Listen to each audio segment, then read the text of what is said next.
Hi friends, ஒரு டேஸ்டியான restaurant style பன்னீர் fried rice எப்படி செய்கிறதுன்னு பார்க்கலாமா? அதுக்கு முன்னாடி சேனலை சப்ஸ்கிரைப் பண்ணாதவங்க சப்ஸ்கிரைப் பண்ணிக்கோங்க. பக்கத்தில் இருக்க பெல் ஐக்கானை கிளிக் பண்ணிக்கோங்க. வாங்க வீடியோக்குள்ளே போகலாம். அதுக்கு ஒரு பாத்திரத்தில் தண்ணியை நல்லா சூடு பண்ணி ஒரு 20 நிமிஷம் ஊற வச்சுருந்த பாஸ்மதி அரிசியை சேர்த்துக்கிறேன். இது கூட 2 டேபிள் ஸ்பூன் எண்ணெய், கொஞ்சமாக உப்பு சேர்த்து இதை வேக வச்சு எடுத்துக்கலாம். நல்லா சாதம் ஒன்றோட ஒன்று ஒட்டாமல் நல்லாவே வெந்து வந்துடுச்சு. இப்போது இதில் உள்ள தண்ணியை வடிச்சிட்டு இதை ஒரு பாத்திரத்துக்கு மாற்றிட்டு ஃபேனில் ஆற வச்சு எடுத்துக்கோங்க. அடுத்து ஒரு பேனில் 2 டேபிள் ஸ்பூன் பட்டர் சேர்த்துருக்கேன். நீங்கள் நெய் இருந்தால் கூட சேர்த்துக்கலாம்.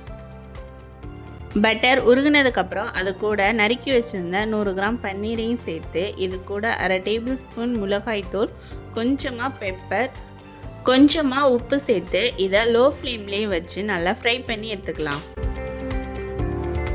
பன்னீர் நல்லா ரோஸ்ட் ஆனதுக்கப்புறம் இதை ஒரு பாத்திரத்துக்கு மாற்றி எடுத்துக்கலாம். இப்போது அதே பேனில் கொஞ்சமாக எண்ணெய் விட்டு நறுக்கி வச்சுருந்த ஒரு பெரிய வெங்காயத்தையும் சேர்த்து வதக்கி எடுத்துக்கோங்க. வெங்காயம் வதங்கினதுக்கப்புறம் அது கூட நறுக்கி வச்சுருந்த 1 கப் முட்டைக்கோசையும் சேர்த்து வதக்கி எடுத்துக்கலாம்.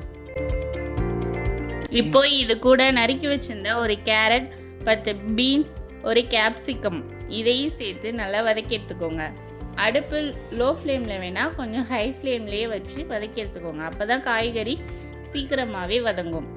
இந்த ஸ்டேஜில் இது கூட அரை டேபிள் ஸ்பூன் உப்பு, கொஞ்சமாக பெப்பரும் சேர்த்து இதை 2 வதக்கி எடுத்துக்கோங்க. இந்த ஸ்டேஜில் கொஞ்சமாக சோயா சாஸ் சேர்த்து ஒரு வதக்கிக்கோங்க. ஃப்ரைட் ரைஸ்க்கு முக்கியமே இந்த சோயா சாஸ் தான். அப்போ தான் டேஸ்ட்டும் நல்லாயிருக்கும். இப்போது இது கூட நம்ம ஃப்ரை பண்ணி வச்சுருந்த பன்னீரையும் சேர்த்து ஒரு வதக்கிட்டு நம்ம வடித்து ஆற வச்சுருந்த பாஸ்மதி ரைஸையும் சேர்த்து இதை நல்லா கிளறி விட்டு எடுத்துக்கலாம். ரைஸ் சேர்த்து வதக்கும்போது அடுப்பை லோ ஃப்ளேம்லேயே வச்சு மெதுவாக கிண்டி விடுங்க.